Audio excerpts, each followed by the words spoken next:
What do we plan on doing? Okay, so we just questioned the peasant, and now and now we're gonna go talk to Aldrich and them to let him know Yeah, what we found. Cool. which is Aldrich, yeah. you guys get a pretty similar story. Like, Daystaff doesn't know too much about this, but they think there's three of them. Yeah, occasionally they find some dead livestock. It's mostly similar stuff. Okay. Did we find out where in the farm this was happening?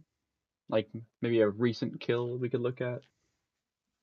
It's kind of scattered. They cleaned it up because, Okay. if you don't do that, it attracts like wolves and stuff.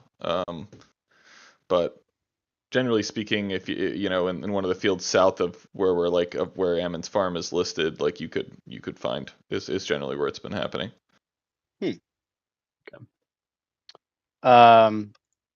Chris all of a sudden has a diabolical idea that pops into his head.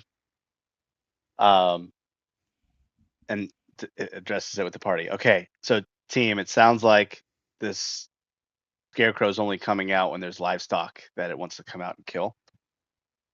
And then Chris kind of looks over at a nice plump pig that he sees in the corner and says, "What if we steal this bad boy, tie him up in a field out there, and hide behind a couple bushes and see what happens? What do we think?" Or a duck. Maybe we just grab a duck and put a leash on it. One of the many ducks here.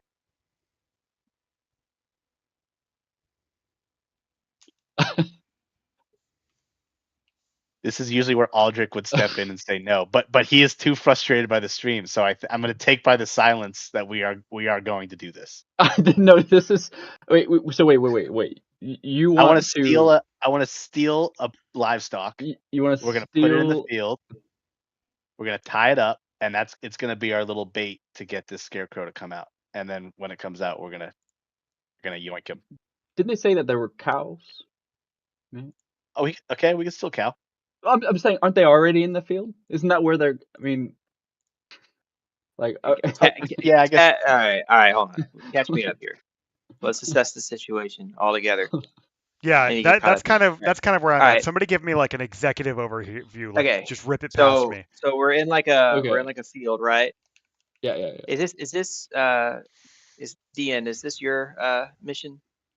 It's our mission, but it's just a side mission. It's your side mission that you found at your guild the last time, right? Yeah. Okay, so it's like you're in a field. There's a scarecrow picking up.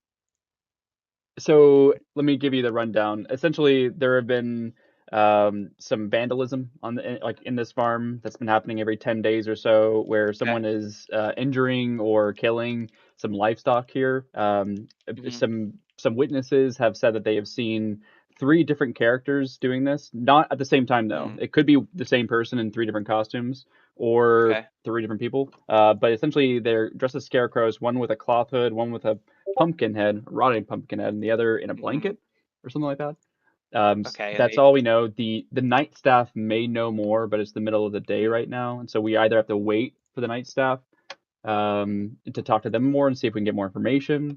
Well, what time do they usually get seen during the night? Yeah, it's happening overnight. Okay, well then we need to talk to somebody that's seen them at night.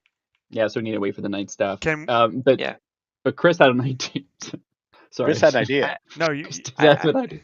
Yeah, I don't know if I condone stealing in our group. Dungeon Master, do we have enough time to fit in another side quest? We'll wait for nightfall. Oh yeah, you probably could. I think in the interest of time passage in game. We'll say that you did that, and then we'll go do that later. I don't really want to go do that quest and then come back, but we're gonna fit what we're doing. We're gonna treat this sort of like vignettes, right? So if this takes multiple days, this is all sort of happening over a period of 5 or 6 days. We're time jumping to the evening. Yeah, and you might have done something in the afternoon. We'll go revisit that as it goes, right? Sure. So yeah, because it didn't have a material impact on any of us. Yeah. So and we're talking to the night staff at a farm or a Yep. Okay. Ammon's farm, north of town. So north of town. So Let me far, look at the map. if you want to zoom when into you it. guys are chatting with, you're chatting with me and Silvar, right? You came back to us.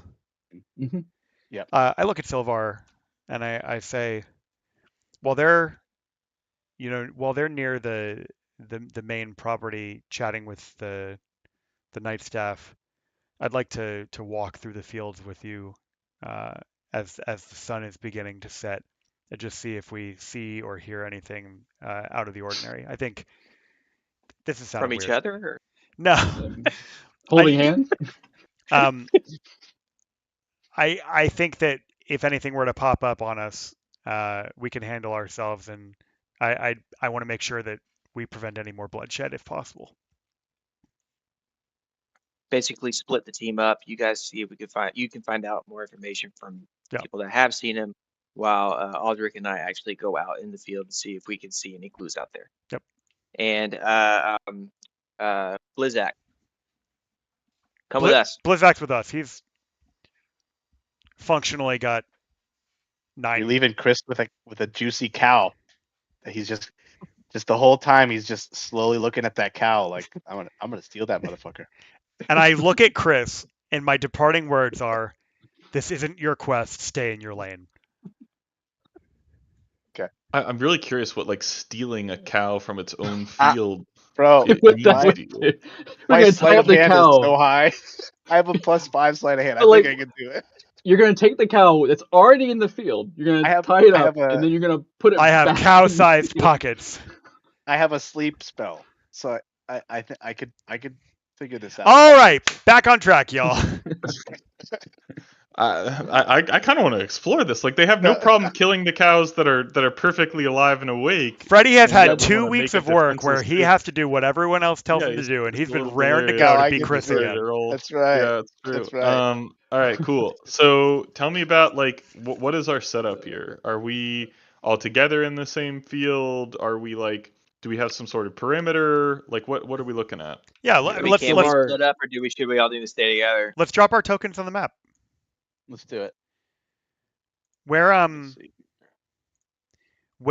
is the scarecrow that has been reported as problematic? Well, based on the intel that you've gotten, there's about 3 of them. We're gonna say that like there's been sightings. I can't. Why is this not letting me drag us to where we might be walking. Yeah, but like this is the general area where there's been sightings. Is what we're gonna say. It hasn't quite gotten down to the orchard, but like we're talking a lot of different fields. These are huge fields. God damn it, Frank! Help us out here, buddy. Well, you know, we'll figure this out. We got. I didn't give you all of Undercliff, so you know, yeah. All right, so am I showing up on the map? Yeah, you have to zoom out a little, or if you're like zoomed in, zoom out a little bit, you'll see the blue line around the farm. Okay. I'm trying to launch the game, and it's not letting me pull it up. Okay. So Silvar and I are walking. You see this like circular sort of shape of fields around these collection of buildings and barns and what looks like a grain silo. We're gonna make our way kind of around the perimeter of this shape, like this. How do I undo that? You're fine. You can erase it. So we're gonna be walking through there with the intent of keeping the main property, which I'm assuming is this dude down here, right? Like this is where the night folks would be. Well, I mean, like, yeah, there's people that are staying there. Yeah. Theoretically, like, there's people watching various different places along the road, like in the huts and that sort of thing. So. Okay, well, Silvar and I are walking around with Blizzak in these fields right here. Let me grab Blizzak. Yeah. So okay, cool. if you want the party who's talking to people to elapse first, then you just tell us if we hear anything, Frank. Yeah. All right, cool. And then what is Chris and Dean doing? We're gonna go talk to the night guard. Okay. Cool. I don't know that that's where they are, but we're looking for them. All right. Hang on. Let me roll something. Oh boy. Ominous. Uh-oh. Not good. That's not good.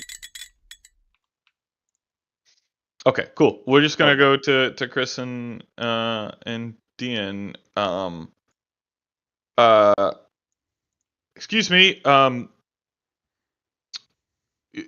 You don't look like you're part of the staff here. Could you state your business? Yeah, we're here on order of the Enclave, I think. But anyways, we're here. We're looking for or we heard about a potential scarecrow sighting in the area. Would you know anything about that? Oh, well, like, yeah. I mean, we have a ton of regular scarecrows, but you mean the menace? Yeah, The the thing that's menacing been. scarecrow. Yeah. Yeah. What about him? We've had some sightings. Yeah, well, we've heard this has been a bit of a problem for you guys, and we were actually thinking about helping and trying to track these people down. Oh well, that'll make you the much more useful than the knights with the city watch. That's for sure. Yeah. What can I? What do you need to know? We just need information at this point. I mean, so far we know that there's potentially 3 of these. They've been spotted every 10 days or so, and the last one was 4 days ago. But if you could give us any more information to go off of, that'd be really helpful. Sure. Well, yeah, that's right. There's about 3 of them, or there's 3 of them, best we can tell. One wears a pumpkin, one's got sort of a blanket, and then one's got like a sack over its head. Um, they yeah, they pretty much come out at night. They show up whenever we've got or you know they kind of come out of the fields near the animal pens. So we've got some animal pens down there over to the over that way, and he sort of I'll draw the line. He sort of points out in like this direction. You can see these fenced fields. Mm-hmm. But they've come from every direction really. So Okay. yeah, we tried to condense some of the livestock a little bit. So they're mostly by the main road. But that really hasn't stopped them. Chris says, Okay. what would it mean to you if we'd be able to eliminate these folks, Well, I mean, these menaces? you'd be a great help to us. Frankly, it's tough to do our jobs when we've got this problem coming out here. We're equipped to deal with bandits, not anything supernatural or anything like that. Chris interrupts and Supernatural. says, sorry, I should have been more clear. 4, 3, Financially, 2, what would this mean to you? Excuse If we my friend here. First, I push Chris just lovingly, gently away, and I say, let's keep talking to this guy without intimidating him financially. I just So work okay. here, man. Like, I'm so sorry for him. Okay, I think we Supernatural have all though. we need. Do you? Yeah, I mean, yeah, I'm just curious though about this. Is there anything about this that would make you think that this would be supernatural? I don't know. I mean, like they're animated or something. I haven't gotten up close to one. So Who saw these people? we've got all kinds of different reports. I think I saw one of them running off a couple of 10 days ago. Do you know The one where with the they? pumpkin. Do you know where they might have run from or run to? They just come from the fields, to be honest. Like They just that's why I said supernatural. Like they don't seem to come from any one direction. They just appear. appear.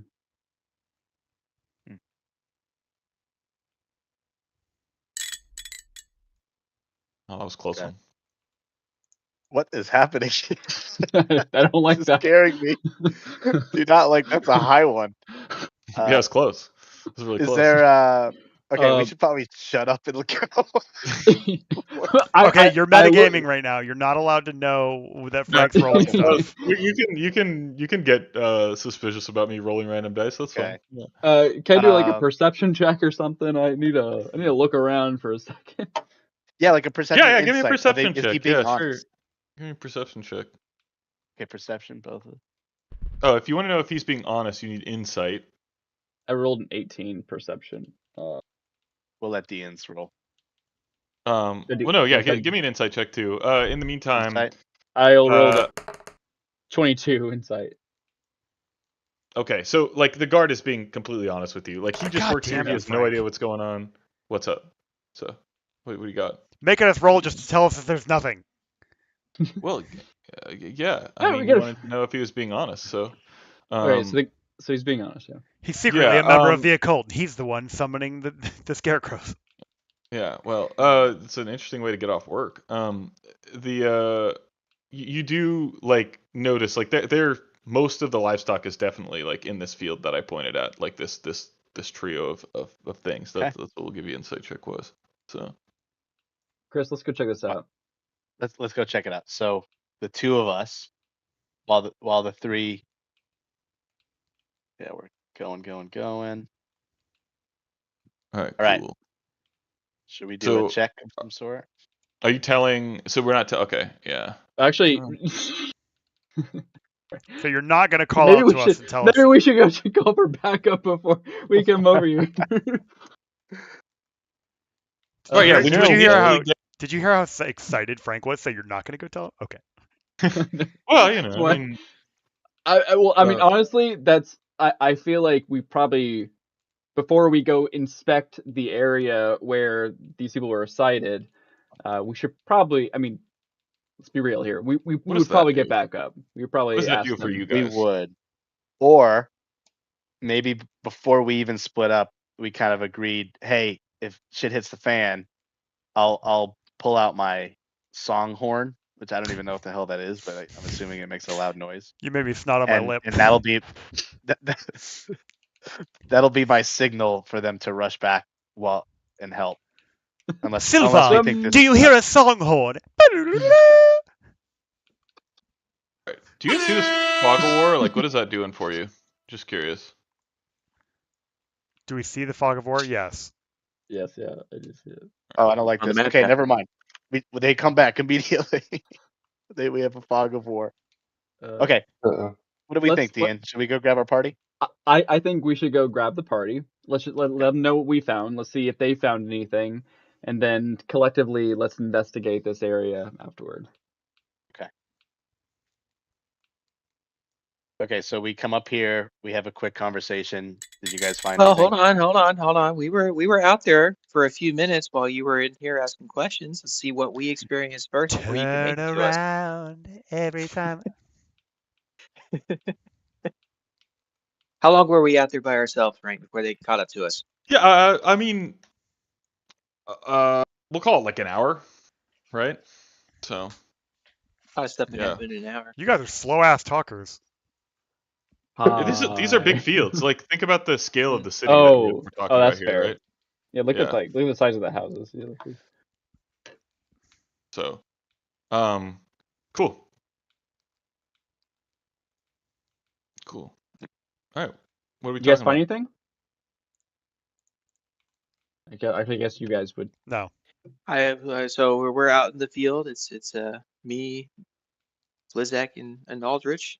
So we're just walking up and down the rows in the field. Is it wheat? Are we real in wheat here? Unspecified grain.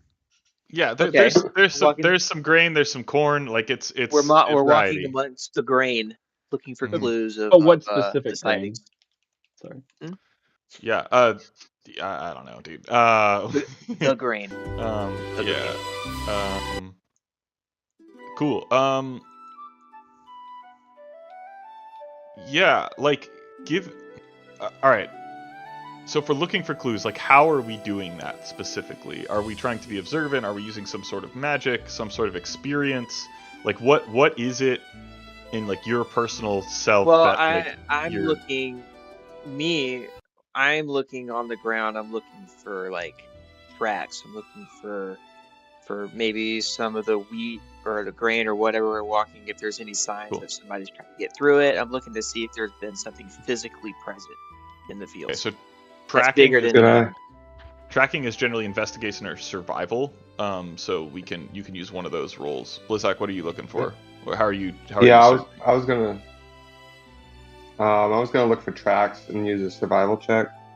Okay. Okay, let's see. Do you have a different idea, Aldrich, or is it the same kind of thing? Okay. Yeah, just kind of walking around, looking. I'm not. I have +1 survival, -1 investigation, so. Okay. Kind of wandering unless I bump into something. Yeah, I mean, if you're wandering, it might be perception for you. Instead. Sorry, go ahead, Silvar. Wait, go ahead and finish.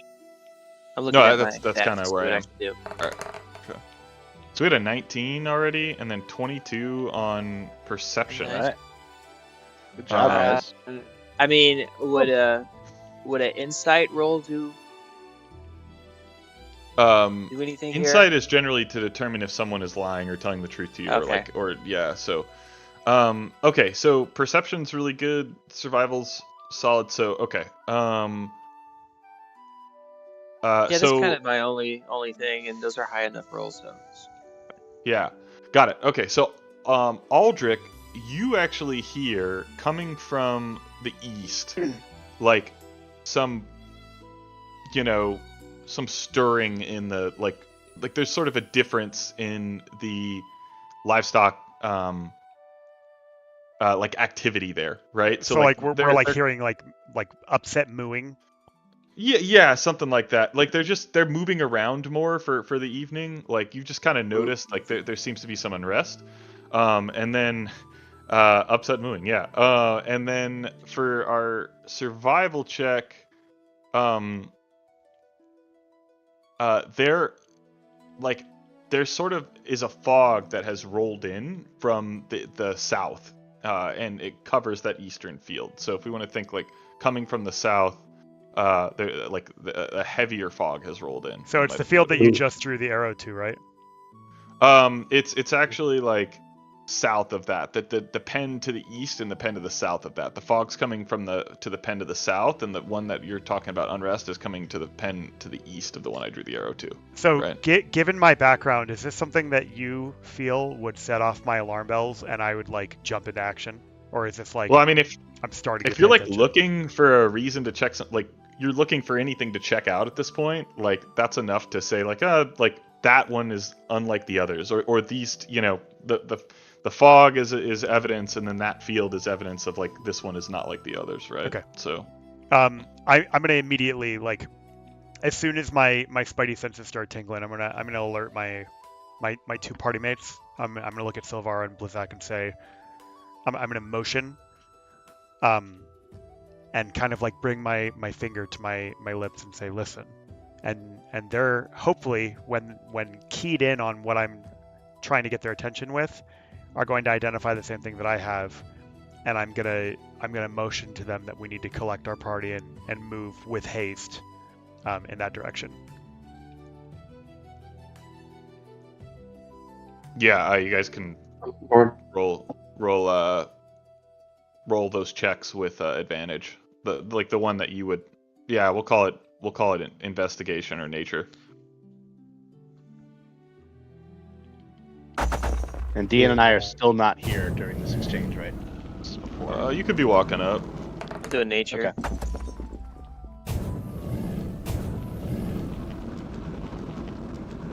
All right, so yeah, you're getting it. You're picking up. You're noticing that, like, hey, yeah, there's some stirring going on over there. It doesn't seem easy. Yeah, so cool. Can we is do this fog Chris? rolling in just like a dense fog, or is there kind of like a magical element to coldness? A It's coldness just, in the air, or like a storm almost brewing, almost. Not a storm. Like it's not gonna rain, but like it does seem there seems to be like more weight to it. Visibility to the north side seems fine, and then all of a sudden this fog's rolling in from the south. Does anyone in our party have detect magic?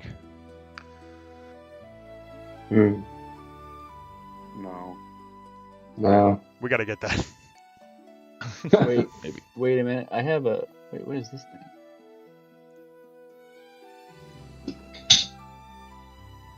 Also, can I take this moment to just do a bardic inspiration on Aldrich before shit hits the fan? It's good till the end of the day. I have detect magic. How about you cast detect magic on this fog rolling in? I'm gonna go ahead and detect magic. What's the range on detect magic? Oh yeah, wait, hold on. Oh, actually, for the duration, you sense the. I guess I should probably do it when we're a little bit closer. Within 30 feet of yourself. Yeah, that would be. So we're not close enough for him to be able to detect anything. Yeah. Okay. Yeah. Well then, let's move closer and detect it. Okay. I mean, if that's okay with you. Aye. I'm still gonna use a little bardic inspiration on you, Aldrich. Sure. So maybe I say like, you're doing great, Boy Scout. Go earn that tracking merit badge. So are we going down to like here? Is this where we're going, or we're moving in the direction of that dense fog that just rolled in, that is like sort of like housing those unrest sounds. Yeah, sorry, I jumped ahead. I brief our two recently joined party mates and I say, there's something going on over there. I don't know what you guys heard, but it can wait until after we check out why that herd of livestock is getting unruly as that fog is rolling in. Yeah, specifically the field to the east is where you're hearing the commotion, but field to the south is kind of where the fog's rolling through. So, Okay. like, I mean, it's sort of covering, but so we're gonna try and intercept. Are we perceiving that the fog is moving towards that field to the east? Yeah, I mean, it's just coming. It's coming north. Like it's rolling over. Yeah. We're gonna try and meet wherever the edge of the herd is, where it's meeting this. So let's go east to the animals. Yeah. I don't know if anybody wants to move all of us together. I want to stay behind the party if we are gonna move. But yeah, there we go. I have to change tools to move and select and then pan. That's kind of annoying. Yeah. Cool. I'm gonna just I wouldn't waste the spell slot on detect magic. Okay. Like it's not like a spell. It's more of like this is just like kind of an eerie thing. It's not. Yeah. So. Okay. Like what detect magic would tell you is like, yes, this is a magical construct. Like yeah, good. So cool. All right. Blizzak and I have night vision. Go ahead. No, yeah, you're good. Night vision. Yeah. That's a good point. Like, are we using torches otherwise, or what's our situation there? Let's see. Blizzak and I have night vision. Oh, you know what? I have my dancing light spell that could light maybe the inside of the fog from up to I think 60 feet away, so that we all can see what's inside. Yeah, the fog. I wouldn't say vision is too disturbed yet. It's just dark. So I'm not. I'll prevent. It is dark though. So we walk towards the animals. What do we see? Yeah, everyone who has dark vision, give me an insight or a perception check. Ooh. No. Oh, wah. It's a field. You're not seeing anything particularly interesting. Yeah. So I'll give you an opportunity to Wait, I have dark vision. You have dark vision. All right, roll. Yeah. On 60 Silvar. feet. Come on, Silvar. This is More it. than a 12. What do I roll? How do I roll? You just click on perception. You just click on the plus thing Perception? next to it. Mm-hmm. Okay. All right. So, in this field, you do notice at the edge of the field, there is it's not moving. It's like it seems stuck in the ground. There is a scarecrow that matches the description of the one that's wearing the sack on its head, and it doesn't match the other scarecrows that you saw in the other fields, like the ones that theoretically are legitimate. You were just walking through the wheat field, they were relatively normal ones, and this one matches the description of one of the bad ones per se. So, it's on that. It's against the southern wall of the field. Would he communicate that to us? Would he? Would you? Silvar. You're muted. You muted. Yes, I tell him that I see it Cool. in the distance. I mean, I describe him the way he did. Yeah, that one looks like the what we've heard them describe it. Okay. I squint my eyes and try and make out anything that I can see as I'm drawing my sword. Do you have dark vision? No. Okay, then like, I mean, you see the outline of a sort of humanoid shaped figure, but you're 150 feet away. But I can see where it is located then. Yeah, like, well, you can see like let's say it's nighttime, and like you're at a baseball diamond, like in the like on the back fence, there's like a little like, you know, advertisement with like a guy's face on it. You can sort of see like what's there with no light, but like you're not going to see any of the distinguishing features, right? Like this is hundreds of feet away. Yeah. Upon hearing Silvar brief us on what he sees, I draw my sword. I kind of squint and look into the field. I see a shape sticking out of the ground, and I look at Dian, and with my sword drawn, I ask him if he's ready to earn his keep with the Enclave. As I start walking with great purpose towards this scarecrow. And Chris, for just a moment, holds back and says, Aldrich, remember, there's 3 of them, not just one. Do we think it makes sense to incapacitate or have a conversation with this one first, which will help us find the other 2? Or do we want to go guns blazing? I think no matter what, we gotta approach this guy or approach this thing and see what this thing is first. Can we call out to him? Constructs are beyond reasoning. That would be. They are? Okay. That would be my reply. Constructs are beyond reasoning. Yeah, if this thing actually is like an animated scarecrow, there's no like talking it's it off. not There's like no communication. Yeah. Okay. Yeah. So now next question, Aldrich, do we want to go in guns blazing, or do we want to be smart about this and maybe do this in a quieter way? I'm open to whatever. I gotta close the gap and get in this thing's face, no matter what we choose to do. And I'm not the stealthiest person in the party, so if Chris, do you have a plan? Is there a... No, I don't. I don't. Okay. And you know what? We did the stealth thing already before. Well, is he like in the fog? Like, would we be able, if one of us rolled a stealth, to be able to go through the fog to get closer to him without? Yeah, I mean it's dark. Give me like a flat wisdom check. Like just like all of us are just Silvar. Yeah, you could do it too. Yeah, just like this is sort of just 19. situational. Okay, so I think it's reasonable to guess that this thing. What is that? These dice. Please turn All that right. off. I hated that. Obese dragon. Sorry. So like I think it's Hail. like you might perceive that this thing kind of is aware of its surroundings, and it's trying to play itself off as just a scarecrow. You know, so it's like sneaking up on it, maybe not all that like meaningful, but like convincing it that you don't know that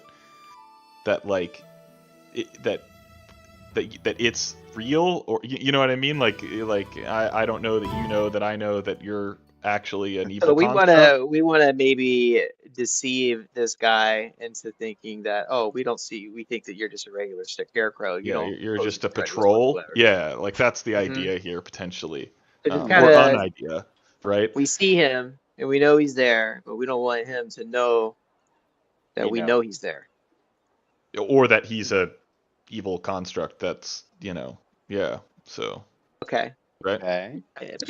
Got some ideas now. I mean, one of us could pretend to be a scarecrow enthusiast. Wow. On a scroll, be like, what?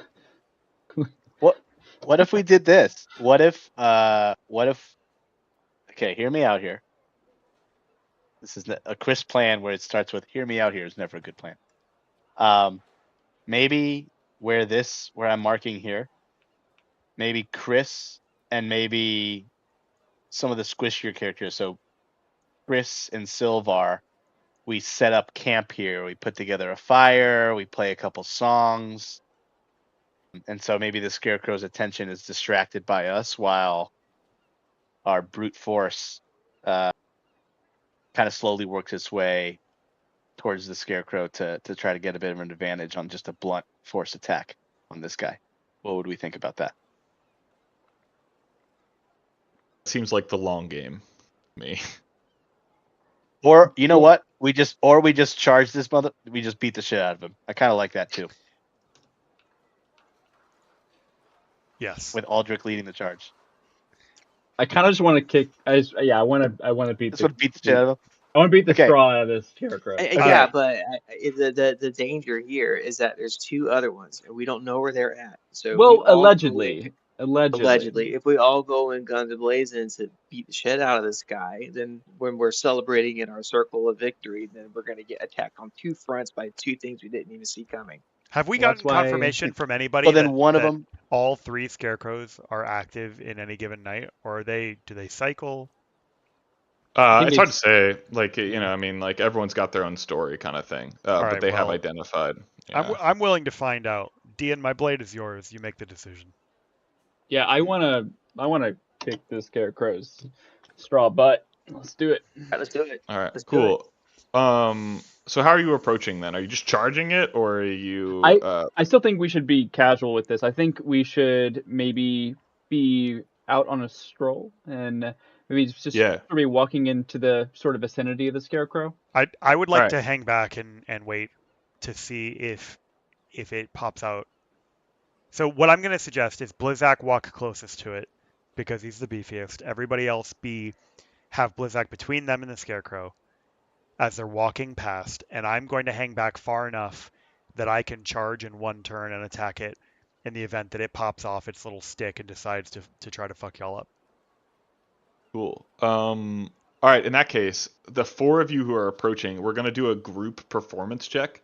The total that you need to hit is 40 to convince this thing you're just on patrol, right? Between the four of you total, you have to hit 40. Okay, ready? Wait, what do we roll? Performance. Plus 5 performance.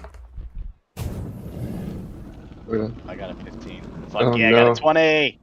It's all right. 35. What were the other two? I think we did it. 15? I did 15. And... Yeah, they rolled 42. 42. 42. Okay, so you beat it by 2. Okay, in that case, I will give you, assuming that this thing is an animated Scarecrow, I will give you a surprise round against it as you get close enough to attack it. Okay, where are we positioned? Where were we? Okay, I need to be back a little bit since my attacks are mostly ranged. Yeah. We'll go ahead and roll initiative. Okay. So I'm like back here. Wait, hang on. Sorry, that was an 8 for Chris. I forget how to start the encounter. Sorry. Yeah, I can re-roll that. Yeah, I'll re-roll that. Sorry. That's fine. Okay, cool. Now you can roll. Okay, I'm gonna re-roll my initiative.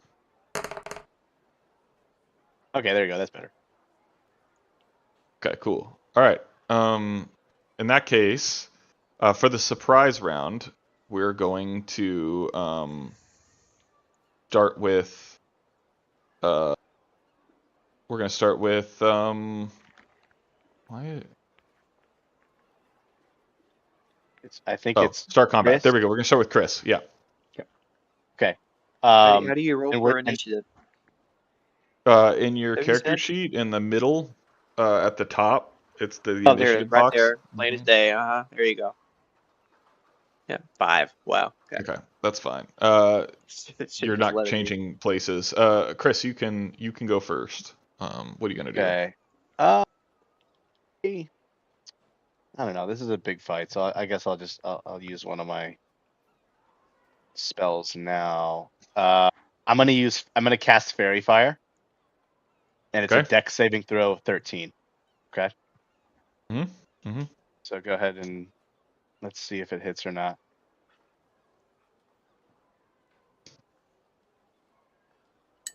It's surprise, so does that help me at all? No, but it fails. Okay. Each creature in the 20-foot cube within the range are outlined in blue, green, or violet. Your choice. So I'm gonna make this dude blue as fuck. Each creature in the cube is also outlined if it fails a dexterity saving throw. Yes, correct. For the duration, objects and affected creatures shed dim light in a 10-foot radius and can't benefit from invisible. I think everyone has an advantage on it now, right? Cool. Yeah, you have advantage on attack rolls against it. Mm-hmm. Yep. Okay, cool. So that's me setting y'all up. And what does advantage do on attack roll? You can actually right click the attack roll and click with advantage, but it just rolls 2 dice and takes the better one.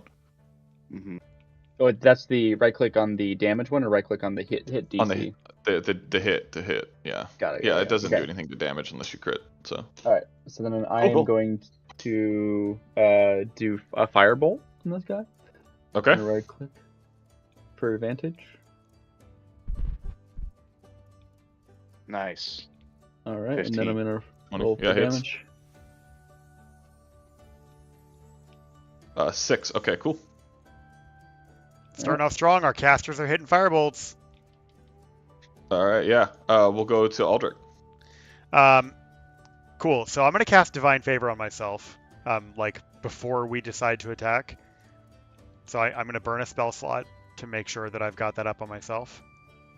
Okay. For anybody that doesn't know what Divine Favor is, it basically imbues my weapon with an extra 1d4 radiant damage on hit for the duration of the spell, which is 1 minute. And then I'm going to roll to fuck this thing up. Okay, you have my Bardic if you need it. Remember. You probably don't. I rolled a hit DC, right? Yeah, with advantage. You have advantage. Okay. So 21 to hit without the advantage even. Oh, roll again in case you crit. Pulled in. 19. Okay, so yeah, close. You hit. Okay. And then I get to, because of my feat, I get to roll damage twice and take whichever one is higher. So that's 10 damage or 9 damage, and then a 1d4 on top of that, right? For the radiant. How do I roll just a 1d4? It's the roll dice on the bottom right or the bottom left if you're on your character sheet. And it's a little picture of the die. Yeah, there you go. Okay. There we go. So. Okay. I thought Divine Favor let you draw the number of cards until you had the equal number of cards as your opponent, but that's cool too. Anyway. So why did it say that my crit only did 10 damage? Huh? Is that a you didn't crit? Rolled a 19. Yeah, 19. You're not a champion fighter. If you're a champion fighter, you can crit on 19. But yeah, cool. Blizzak. Let's see. So I'm gonna move. Or wait a minute. I can't move and then attack, right? That would be 2 actions. You can. Yeah, action. Moving is an action. Only if you dash. Okay. I'm gonna move closer to the scarecrow. Cool. And then I'm going to try to swipe at it with my great axe. Okay. With advantage. That'll hit, but see if you crit.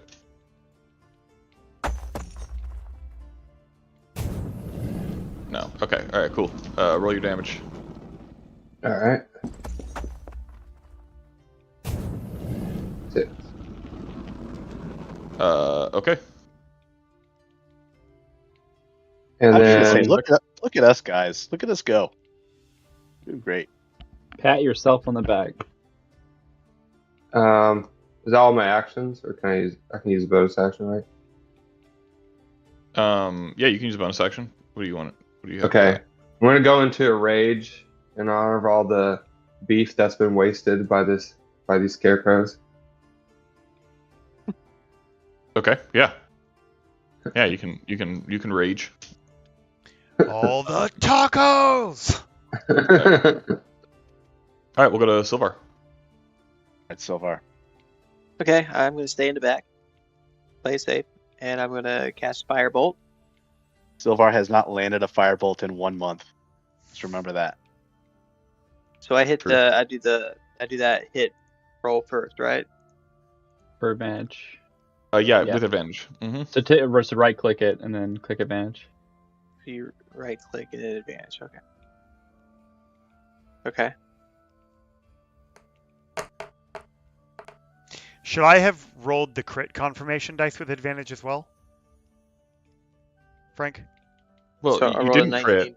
You rolled a 19, like 19 net 25, so it wasn't a crit. Okay. So okay. yeah, 19 hits. Okay. Let's go. So then I do the effect of 1d10. Yep. 2. Okay. But it's fire, right? Doesn't straw catch on fire? Like, isn't there an advantage This is there? Pokemon rules right right like now? that. Yeah. Okay. Yeah. Hang on just a second. I guess I have to end combat to add these things in. Okay, and then add what? Don't worry about it. It's fine. You'll be okay. It's okay. We've already beat the hell out of this thing. No, we haven't. It's practically dead. Yeah, it's. I mean, it is pretty like broken. Frank's so about that's to turn the us end. inside out. That's the end of the surprise round. We'll go back to Chris. Okay, but you just added two guys. I'll say what the fuck are they? Don't worry about it yet. So actually, this thing it does come to life, and you see like almost like Wolverine claws, like it sort of like these big like Reaper claws come out of its arms, like it's gonna try and attack you. But it is Chris's turn still. Is this thing like Fiddlesticks? I wouldn't say it's quite on the terror level of Fiddlesticks. Fiddlesticks probably CR like 20 creature, but yeah, like this, it's designed to slash through livestock and maybe the occasional person. So yeah, reasonably terrifying. Okay. Chris is just gonna kind of move back behind the back here, and then I'm gonna try to get a really good shot on Scarecrow B. I don't like that it's B. A. Have they popped out yet? No. Okay. They haven't. Okay. They haven't gotten a turn. Like none of the Scarecrows have gotten a turn. You got a surprise round. You got a surprise round, and then this is now top of initiative order, right? So I'm gonna do with my advantage still. I'm gonna go longbow on my longbow on him. So to hit, wait, we still have advantage? Yep, you still have advantage. Awesome. Fairy Fire is concentration for as long as it's there. Yeah, so roll a second die just in case you crit. MF and you did crit. Let's go. Okay, so what is that? Now what does this mean? your damage die should automatically roll double. Okay, I have to do it. I do it. Okay, crit damage. Roll. Oh my god, that's a lot of numbers. Ooh. 20. Look at the bard go. Look at the bard go. I don't think that's right. No, I did. What? Oh no, please let it work. Let it work. 20. You don't have 2d anything for longbow. I think it doubled. I do 1d8 plus 3 is longbow. Yeah, so it should have been 2d8 plus 3 is how that should have worked. Okay, I can roll again. Let me roll again. One normal, 1d8 plus 3. So ready, set, go. 8. There you go. Okay. DM. Okay, and then give me another d8. Yeah. And then just a normal 1d8. Mm-hmm. Let's get another 8 just to say F you to the. Okay, no 3. Okay. Okay, so you do 14 damage. All right, so this thing collapses on itself. It just sort of like it's kind of comical actually, like sort of falls apart to the ground as you hit it. Okay. So. And then Chris says, "I huff and I puff and I blow your house down." I see the big bad wolf now. Yeah. Cool. Yeah. Silvar, it's your turn. There's not an imminent, obvious threat right now. You could cast a spell in preparation of some kind. You could hold an action. So, like, you're allowed to, like, hold a firebolt, for instance. Yeah, I don't think we need to do anything at this point. I think we're good to go, you know? Yeah, surely there's not a problem. Yeah, we're fine. Are we planning on long resting at the end of this session? Well, it is, like, the night, right? So, like, theoretically, like, okay. After tonight, you're going to go home and rest. In preparation of what is to come, I am going to cast a spell called False Life. Cool. which gives me 2d4 plus 4 temporary hit points. Yeah. If I were to use it on a higher level spell slot, I would gain 5 additional hit points for however high up I go, which I have 3. But I'm going to use it on my first one, so I'm not going to get that bonus. But that's okay. Yeah. So we are going to do that now. This only takes 1 spell slot, right? Am I reading that right? Okay. All right. 6. 10. Cool. All right. You get 10 temporary hit points. So I add that to my 12. You can add that to temp HP next to your 12. Yep. Oh. It's 10, And right? then yeah. And then when you take damage, it'll take it from that first. Perfect. Okay. All right. So next is gonna be Scarecrow A's turn. What's his movement? That's 30 feet. It's gonna dash. We're gonna call that like 30 feet. And then we're gonna go to Scarecrow C's turn, and it's also gonna dash. So these things are kind of terrifying. Like they're like sort of, the like scuttling across the ground at you as quickly as they can move. But they're also quite far out at this point. And we're gonna go to Dean's turn. Do I see these?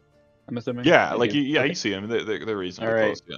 Yeah, I'm gonna go. I'm gonna take a firebolt at this Scarecrow A. Okay. All right. So roll for. Do we still have advantage? No. You won't have advantage on these. They're not fairy fired. Oh, true. Okay. 14 or 19. Okay, so. And for 3. Cool. Wow. 3 damage. Cool. All right. Do you have a bonus action to use, or? This is mostly a question about the bonus action. I have this. This thing says produce flame, and on the produce flame it says until the spell ends, you can take a magic action to hurl fire at a creature or an object. When I say magic action, is that the bonus action? No, that's an action. Okay, never mind. Then I won't do any bonus. Cool. All right, we'll go to Aldrich. I'm gonna move to get in front of the party with my cross guard up in front of my face and just brace for these fuckers to get into our space and then hold. All right, so do you want to call that the dodge action, or are you waiting for them to get close enough to swing at them? I move here, and I'm waiting for them to get close enough. Close. All right, so you intend to swing at them when they get in your range? Yes. Then? Okay. All right, cool. Blizzak. I'm also going to move a little bit closer. Kind of like we're in Scarecrow 3C. And I'm going to try to throw my javelin at it. Okay. Yeah, you need to attack or your rage is going to end, so. See if it hits. Yes! Yeah, 25. I'd say that hits. Yep. No damage. Yeah. Alright. 8 damage. Nice. Cool. Anything else? Nope. That's it. All right. Cool. We're back to Chris. Okay. This is about 20 feet, right? They're within 20 feet of each other. Yeah, I'll give you 20 feet. Yeah. Yeah. Oh, you guys are about to love me. I'm going to cast another fairy fire.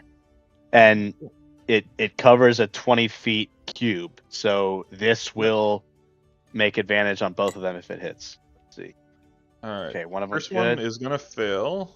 The other one is going to 13. Ah, shit. Pass. So Scarecrow C is illuminated. I will indicate that with something. Should we change? Oh, here, let me change the border color to yellow. There you go. Yeah, there you go. All right. So we got advantage on Scarecrow C's stuff, but not A. Okay. All right. And I think that's it. I might actually get a little closer. Okay. You'll get like here between Aldrich, and I'll just give him a pat on the butt and say, "Go get him, Boy Scout." Nice. We'll go to A. And it's gonna tear in. It's still dashing. So it's not gonna have enough. Go ahead. Isn't it my turn? It is your turn. Sorry. Yeah, it's Silvar. Yeah, my bad. Okay. I'm still within 120 feet, right? Yeah, definitely. From it. Okay. All right. So I'm gonna cast the firebolt again. Okay. Yeah. We don't have advantage anymore, right? You do want to you do on one of them. I'll aim for You do on Scarecrow C. A. Okay. Yeah. I'll aim for Scarecrow A. Yeah. Oh, you have advantage on Scarecrow C, not A. So. I have advantage on C. Okay. Well, then I'll cast it at C then. Mm-hmm. So I can play the advantage. So we'll right click advantage and roll. Oh. Yikes. That's a miss. There he is. That's a big There miss. he is. There's a Silvar we know. There he is. There we go. Moving to A, it is gonna go after the mage, but like this is its dashing movement, and Aldrich I'll give you your opportunity attack. Okay. I'm going to. That's an advantage die, right? No, this is Scarecrow A, so you don't have advantage on him. Oh, got it. Yeah, this is your held action attack. Oh, Nice. well, cool. Oh, Yeah. yes, it's fit. Got him. So what do you got? What's the damage? It should automatically double it if you just roll. Yeah. Wait, why is it giving you 6 die? Did you right click and then click crit? Nope. No. Did it change crits? All right, we're just gonna take it. It rolled 4 die. Yeah, it rolled 4 die. I don't really know why it rolled 4 die, but then I need to add a d4 on top of that. Yep. So it's 18 damage to start. 19. Maybe it in. You get to roll that one more time because you get to double that too. And actually, I mean, do you wanna smite it? You get to double your damage on smite too. Sure. I mean, I'm just like, I'm not trying to tell you how to how play. does smite work? Paladin. You have to cast a spell, and then, sorry, let me pull up your character sheet.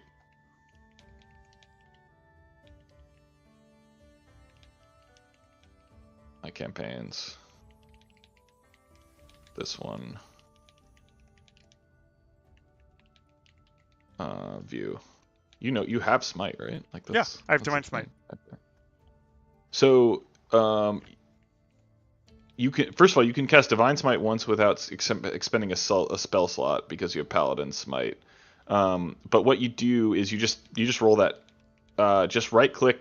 If you want to do divine smite without your spell slot, you just click use and then you just right click the damage and you roll with a crit.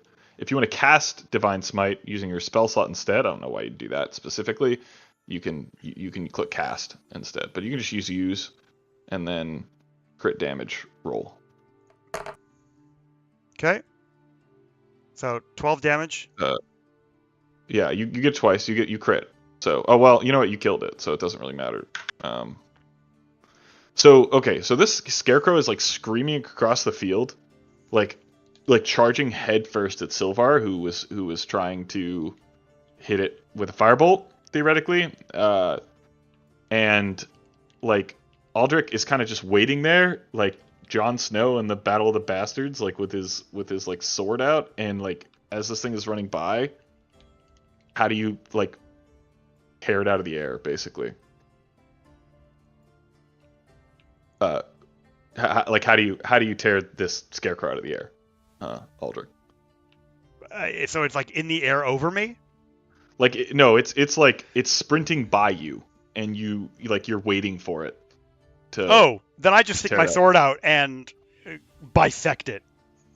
Right. Okay, and then it just like falls apart and crumbles. So yeah, like, it's like dashing past me, and I just stick my shit out, and it just goes like two different directions, just like. Yeah, it like falls into the pieces that make up the scarecrow that was animated. So it just like falls apart, and there's like a sickle and like a whatever, like the pumpkin. We'll say this was a pumpkin head one. The rotten pumpkin's like rolling around, so it just kind of explodes into its parts. And don't forget the blinding light flash of the divine smite as well. Right. Yeah. Like you. Yeah. Exactly.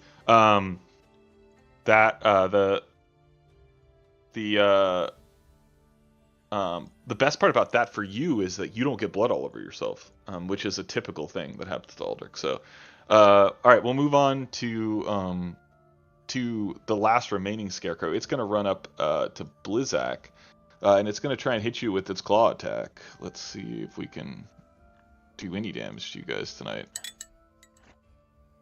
It crits. My turn. No. Oh no. Oh, little one. Okay. The crits are rolling today. So it does 9 damage. I rolled min roll on 3 of the 4 die for that, so that's really sick. Oh. It does 9 damage. That's halved because you're raging. It's also going to glare at Chris. So I need you to give me a wisdom saving throw. Chris is just gonna wisdom saving. Uh-huh. Oh yikes! All right. So it scares you. You're frightened. You have the frightened condition against this thing, which means I run in the different direction, or what does that mean? No, that's a little bit different. So frightened just means you have disadvantage on ability checks and attack rolls while it's within line of sight, and you can't willingly move closer to it. Okay. Until its next turn. I have disadvantage on attacks, but does that counteract the advantage that I have from Fairy Fire? No, it would be a flat roll. So it counteracts the advantage, but you don't have to roll with disadvantage, right? Okay, cool. Cool. All right, we'll go to Dean.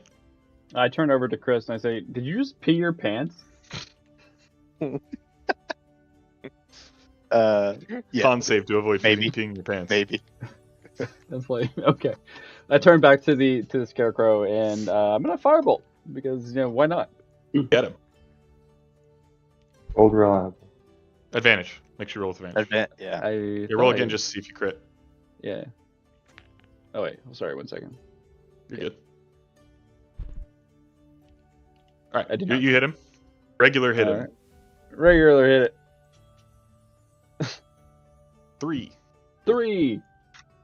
Huge. Don't worry, casters. Your time will in the sun. I was literally about to say, don't worry. I stopped being interesting in like 2 levels. No, you get to be kind of interesting for a while longer. You're not just regular fighter. Speaking of Mr. Interesting, we'll go to Aldrich. I'm gonna close the gap, trying to turn this bitch into a pile of hay. Yeah. Get him. And I'm going to Advantage. miss. Advantage. Oh, okay. Sorry. And Bardic if you need it. Remember. Okay. Do you 16. need Bard? That hits. Okay. Roll your damage.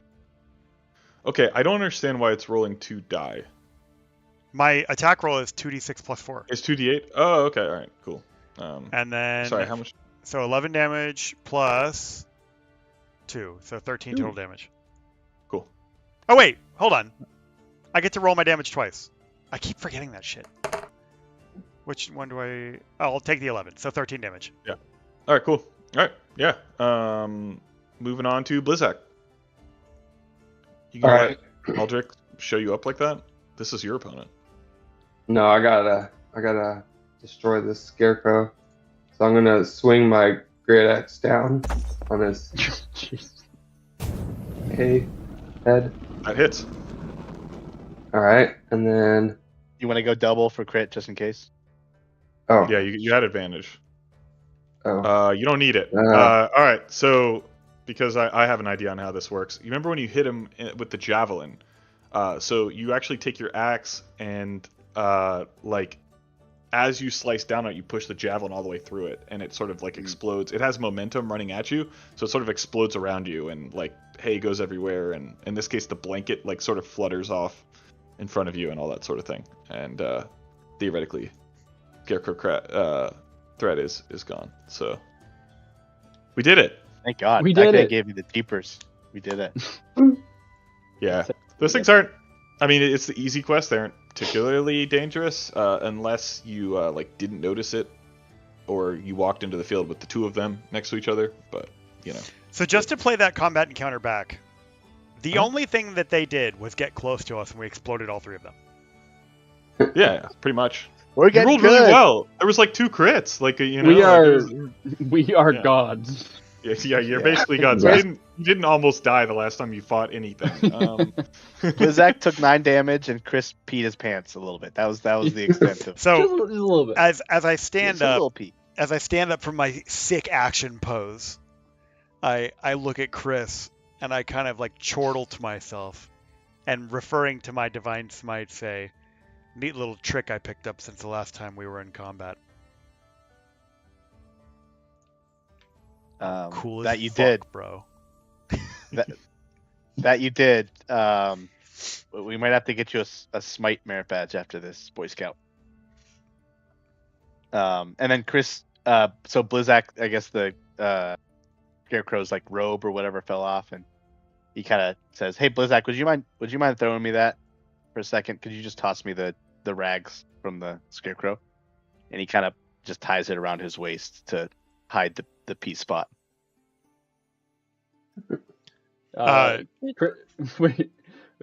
Chris Pine, more like piss crying. Got him. Chris Pine, more Chris like takes- piss crying. Chris laughs. Chris takes 1 but psychic damage from that. Yeah, Chris down. Chris laughs, but inside is really hurting. Yeah. There's it's 1 psychic damage. 1 psychic. I'll damage. take a psychic damage. I'll take Yeah, 1 yeah. damage. I'm gonna Yeah. kneel down and pick up a couple of pieces from the Scarecrow that I just exploded, and start making my way to the other one that we killed, just so that we have proof for the Emerald Enclave that we took care of these. Yeah, Frank, is there anything else on the bodies that we can potentially loot? No, like it's like farm equipment. It's literally like that's yeah. So How about one of those cows? the cows are fine. You stop them from being killed. You can steal. Oh, you're talking about stealing the cows. Yeah. Yeah. Chris can milk the cows if he wants. I want to loot. I want to loot one of the I got cows. nipples, Chris. Okay. Can you milk me? All right, our job here is done. cool, Should we go back? Should we go to the Knights Guard first, or should we go right to the Enclave? What do we think? Well, I mean, it's the middle of the night. Like, it might be good just to go home. To be honest, Let's get some sleep. Yeah, Let's take a little LR, boys. let's do it. Yeah, you can click long rest. We're going to. I'm going to talk about the Force Grey thing. This is kind of a troll one. We're going to come back. There's actually a really good Force Grey quest that we're going to do after the next chapter. But this one is you sought after the monk, Glum, who lives in a cave on the side of Mount Waterdeep. It's a pain in the ass to get there. When you get to him, he just sort of gives you these like oblique messages like that don't really mean all that much. You can descend the mountain safely. It's kind of there to just do that, so we're not going to spend a ton of time with that. The gauntlet one is interesting, so we can do that one. It's not really a combat situation per se. Sure. And then the Emerald Enclave one, we can do that as well if we want to do that. So which one of those would you have done? Are we seeking out the thief, the Black Viper, or are we investigating the old ladies? The cat and the old lady. Cat problem. Cat. Yeah. The monster problem. I personally probably prefer to do other people's quests before my own, just because I'm like that. Cool. Did I tell you what Just yours to be is? clear, Frank, we've completed the Enclave one. Are we going to get Bigsby back, or are we waiting? Yeah. We're going back and playing the events from earlier in the day, right? This is something that happened in the afternoon. You're not going to be able to pick up Bigsby in the evening, right? Okay. Like it's in the middle. It's the middle of the night, so theoretically you could get Bigsby in the morning. So. And the great news is because we're time traveling, we got our spell slots back like we never cast them. We do. Yeah. Yeah.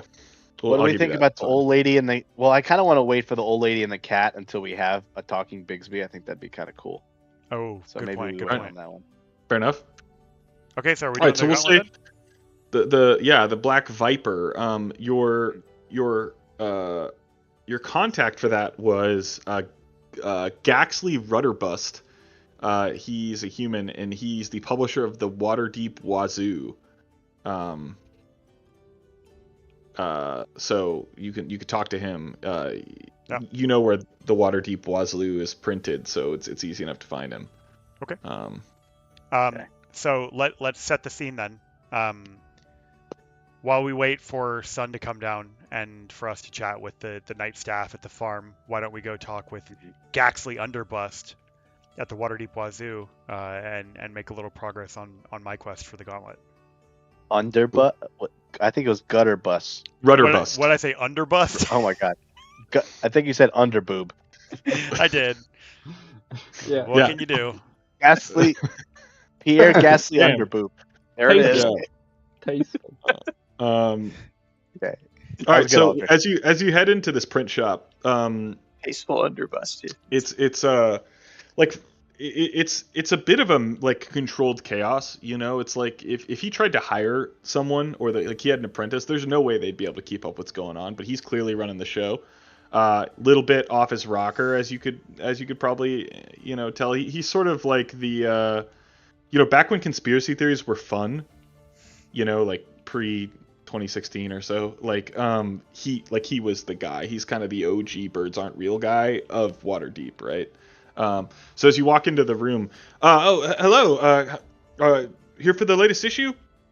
No, I'm investigating the Black Viper, and I was sent to have a conversation with you to understand where he's been, or where they've been operating. Come in.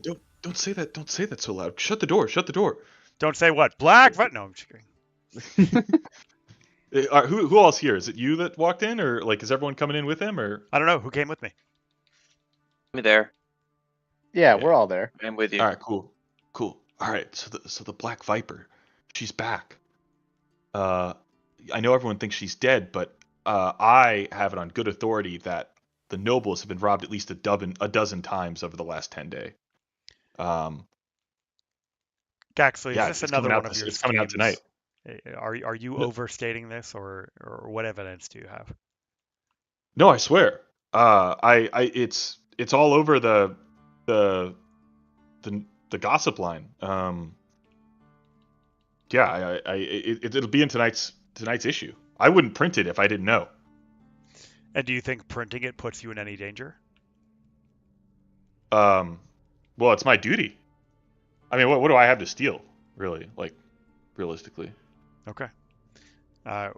Where do you what are the goings on that you've been made aware of? What's been happening? Who's she been robbing specifically? Do you have names? Do you have locations? Do you have anyone else we can talk to?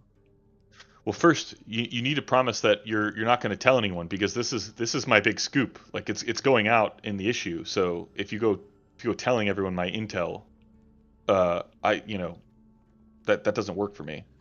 I hate to be the bearer of bad news, but if I have it my way, she'll be dealt with before your issue even hits the streets. Well, I mean that's good for business. Can I at least get the can I interview with you when you catch her? I will give you whatever you need from me after we handle the Black Viper. All right, give me a persuasion check. Okay. 14. Chris is like, I'm selling this. Yeah, all right. That was right on the one. Okay.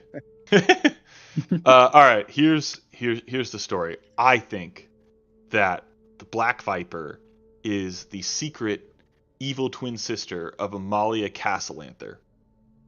You know the Castlanther family? You guys would know the Castlanther family. Yeah. I'm from Waterdeep. I'd probably know. Yeah. Yeah. And she wears a mask to hide her disfigurement. So you might be able to track her down that way.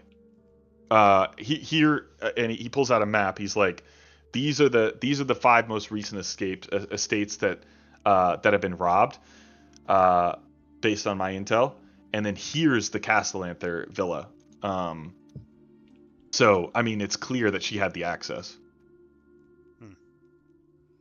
And where do you think I might find her planning to operate next? Like, I don't know. I mean, you could do your own investigation. You could interrogate the Castellanthers.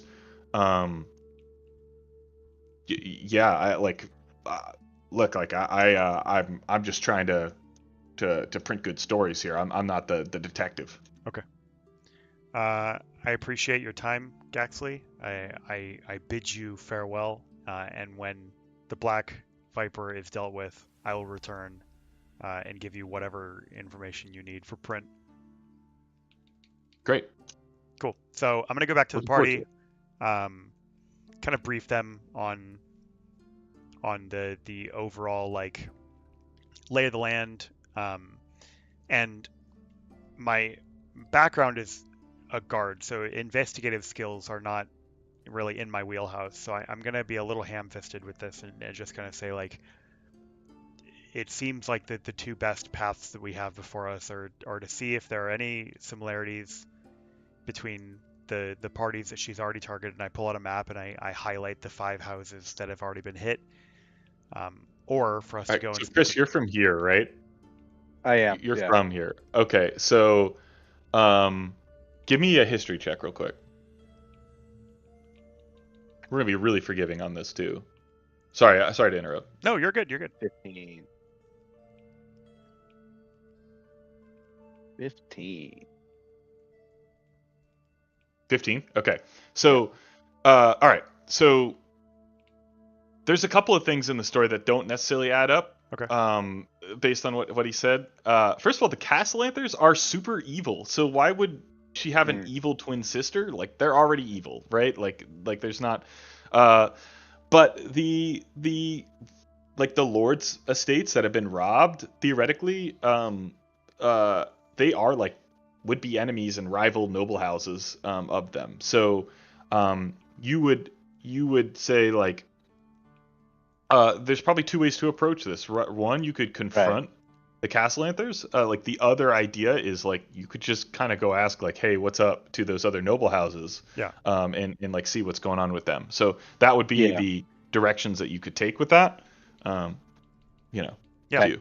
So Chris interrupts and kind of gives that monologue like, "Hey, from my time in Waterdeep, I think there's more to this. Maybe we should investigate with the other houses first before we jump to having a conversation with these Castellanthers." Well, if we know the Castellanthers are evil, then going to them and rooting around aimlessly, I think, only puts us in danger.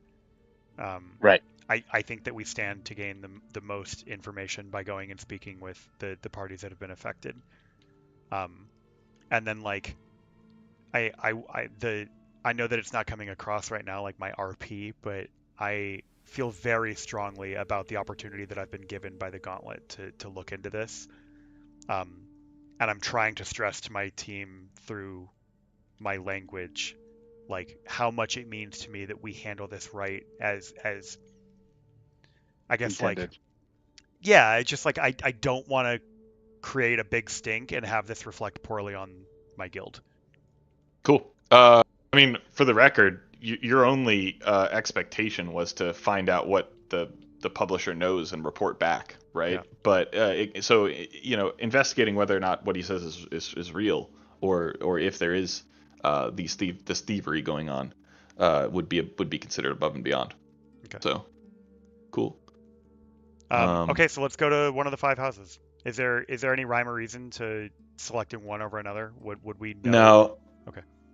Yeah. The first one says, well, you collect an amount of evidence. The stories between the various different groups are generally like, one had something stolen, another said no, we just got rid of some artwork or whatever. Just a variety of things. Give me an investigation check based on like the variety of conversations 15. you've had with them. 15. Okay, so every indication is that like this person, the Black Viper, does not exist, and they haven't been back. They aren't back. There isn't real thievery going on, anything like that. Basically. So yeah. Okay. You can leave it at that. You can go to the Castle Anthers if you want. Whichever makes sense to you. What do you guys think? I'm not getting a particularly strong sense from any of the houses who may or may not have been burgled that this person has even returned. And given the source of the information being more of a tabloid than anything, I don't know that I put a ton of stock in the accuracy of their reporting.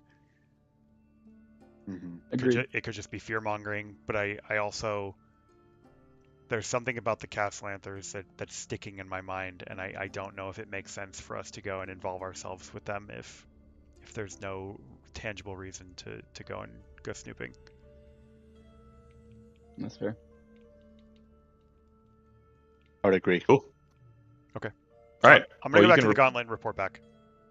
Cool. They're satisfied with that idea and or with that resolution. Although they think we might be looking into the Castle Anthers at some point again.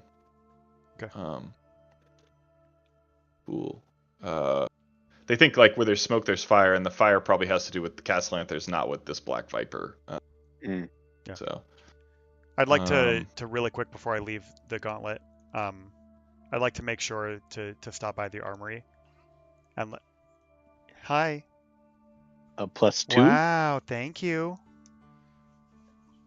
I'd like to stop by the armory, and just like give a heartfelt bit of gratitude to the blacksmith and just say like this weapon that you have given me has performed well in combat, and I appreciate the opportunity to bring honor to the name of the guild. We're gonna call the blacksmith. The blacksmith's a surprisingly cheery dwarf, and he's like, "That's great, as long as you use it for justice." He's just really like, really chipper, like the most chipper dwarf you've ever seen. It's just like I don't know. That's yeah. It's just Aldrich in here, right? Because it's his guild. Yeah, it was just him. Yeah. Right. I just reply. I can't kill this dwarf. Okay, good. I just reply, of course, thank you, and I walk back out to join my party. Cool. Yeah, awesome. All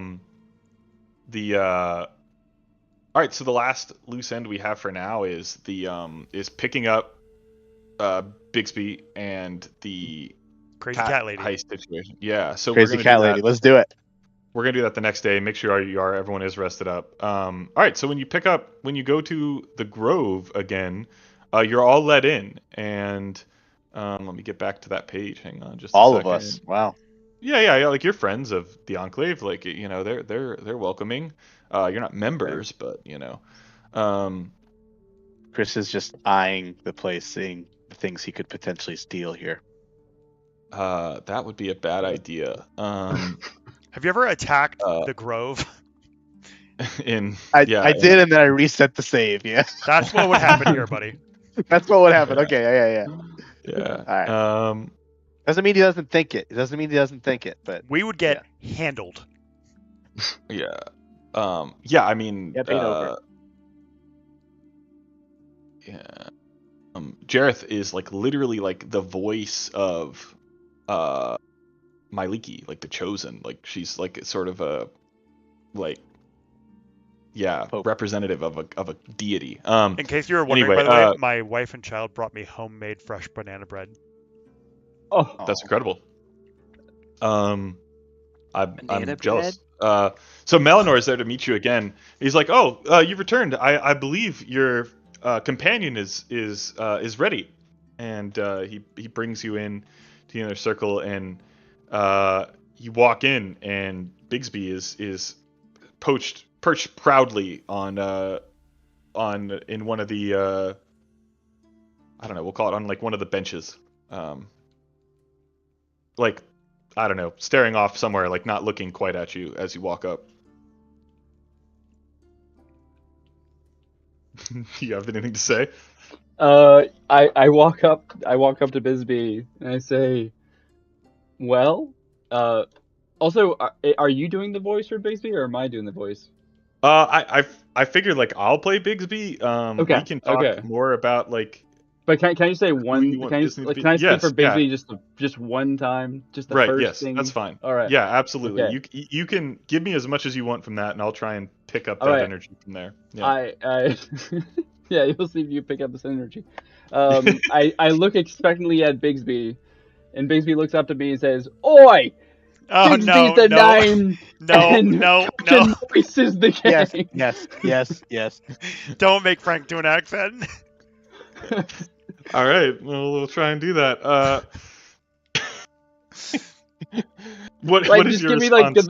Give me the word, like the worst Dick Van Dyke and Mary Poppins accent, a Cockney possible. So are you gonna? God damn it! Oh no! Are you gonna let me eat the rats now? Now that I can talk? I'm staring slack-jawed at Bigsby right now. Holy shit! Are we gonna commit to this, or are we gonna just kidding moment? All right. Hey, this is on you at this point. I just want one thing. Are you letting me eat the rats then? Buddy, you can have whatever you want to have. Good. And he jumps on your shoulder. And you actually see Jareth like sort of mouth like to the party, like, I didn't expect it to come out this way, like I'm sorry, like you a weird cat. And Bigsby's like, they treated me quite well, but you know me, I'd rather be hunting rats than eating good any day. We really are doing this, aren't we? Okay. We are. I love it. I'm like, Bigsby, do you talk all the time? Oh yeah. What do you mean? Of course I do. Because we like to do this thing called the quiet game. Not me though. Not me. Interjects. Not any of us though. You just granted him consciousness, and now you're telling him to shut the fuck up. Oh god. And all right. So what are we off to? Who needs saving? Now that my minions are here, we can do heroic stuff again. I want to walk over to. I want to have a moment with Bigsby. Okay. I was totally gonna do like a super posh snooty cat, and you're going like this instead. All right, here we go. Yeah. I want to walk up. Yeah. I want to walk up to Bigsby, and I want to very quietly, just so that Bigsby can hear me from the shoulder of Dean, and Dean can hear me as well. But like, I think Dean can see that I'm trying to have a moment. I look at Bigsby, and I say, you have just undergone the process of gaining a soul. And as long as I draw breath and you are a member of this party, I would die to protect you. And I try to bless the cat. Because like you're casting a spell or okay, yeah. Like this process, I'm unfamiliar with it in my background as a guard and as a paladin. Or as a soldier and a paladin, and like this is like a person being born to me, and so I'm just trying to impart upon it like a blessing from Tyr, my god. Oh, got it. He totally doesn't like understand that at all. But he's just like, I would expect you to. I mean, you are my minion in this group. What did y'all name? What did you name yourselves again? The Pride of Bigsby. The Pride of Bigsby, exactly. Yeah. In hindsight, maybe we should have gone with a different name. I didn't realize he was gonna start talking. You know. I smirk. By the way, did you know you have rats in the cellar? You should let me down there sometime. Yeah, actually, yeah. You know what, Bixby? You can have all the rats you want. We will make sure that happens for you. That is my calling. Catching rats. Can we talk to the rats first before you kill them? No. I mean, you can do whatever you want in the privacy of your own home, as far as I'm concerned. Just don't bring me into it. What are you implying, my feline fellow? You're weird. Chris is quietly, like in his own brain, kind of arms crossed and very unhappy about the fact that someone is now taking his spot as like the lead Mouth figurehead of. Yeah, so he's just kind of like not really thrilled with Bixby right now. It's kind of funny. And then he says, this way. yeah, and then he says, "Come on, cat. We've got some work to do. We got to talk to a crazy cat lady, and we think we could put you could put us minions to work in getting a solution here." By the way, side note to the rest of the party: after having had this spiritual moment with Bigsby, I will only refer to him as Master Bigsby from now on. Okay. As he wishes. Not in like as the title, not as like my lord. I have a deep like weird Master Bruce. deep right. Like Monster Volin. I respect the shit out of this cat, and I'm not really sure why. Yeah, he's just a cat. Like, he's smart now, and he can talk, but he's just the same cat. I love the idea that, like, all of us collectively don't know why either. Right, yeah. Cool. All right, so, man, that was a choice that we made. All right, anyway, we're moving on. About the accent, or about the... Yeah, well, just, that's a personality that we just gave this cat. Yeah, you sure did. I love that. Yeah.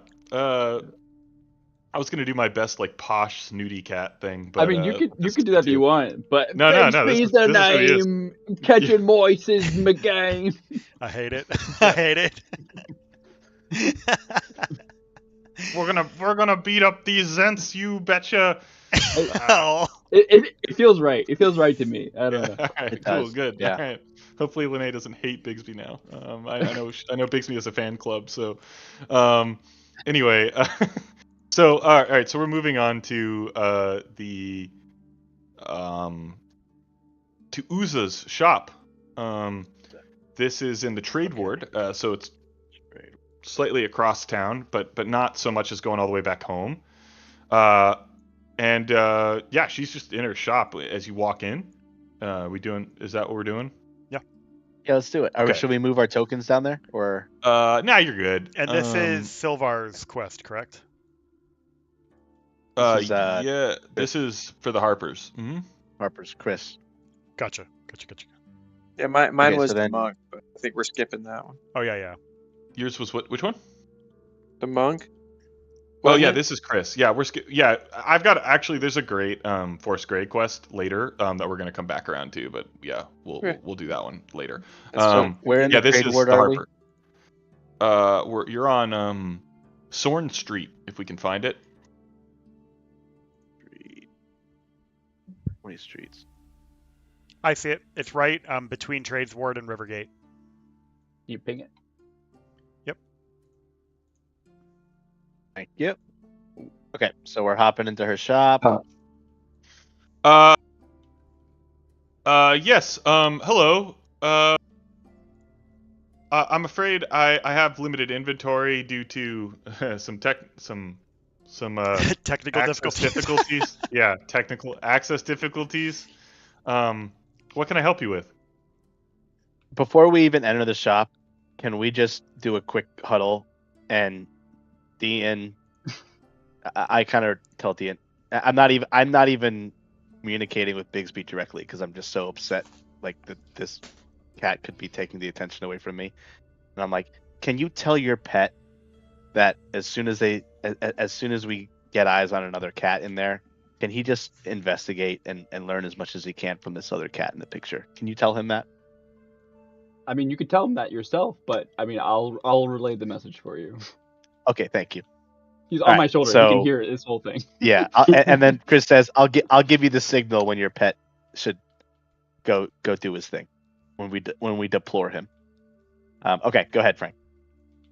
I'm right here. You don't have to talk about me behind my back. But anyway, you walk in and she's like, "I've got limited inventory. If you look, the shop's like a mess. Like there's shit everywhere. Like it's crazy. I'll try to help you the best I can." We're not here to purchase anything. If anything, we're here to help. I'm here on my party and I were here on behalf of the Harpers, and we've heard that there was a monster about that we'd like to help you with, out of the kindness of our heart. Okay. Oh goodness. Yes. I believe I trapped it on the 3rd floor. But it's after Philippa. Yeah. You have to go help. Who is Philippa? My cat. So the monster is attacking your cat. Well, I mean, Philippa's pretty crafty. It's not gotten after her, but it keeps chasing her around. Okay. Where is Philippa? She's around somewhere. I don't know. Okay. Is there like a cat treat that you could just shake to get her over here? Because I think our friend here would like to have a conversation with her. All right. Let's read the room here. Philippa is like being chased by this monster, right? So she can't come to the phone right now. We're worried about her safety. Yeah. Okay. I'm gonna like immediately start moving towards the stairs then. Okay. I'm not really gonna wait for anybody to tell me. When I hear that somebody's in danger, even if it's an animal, I'm like, nope, gotta get in there. Okay. And then Chris says, "Ma'am, your name again? Could you tell us your name?" Yeah, it's Uza. Uza. Okay.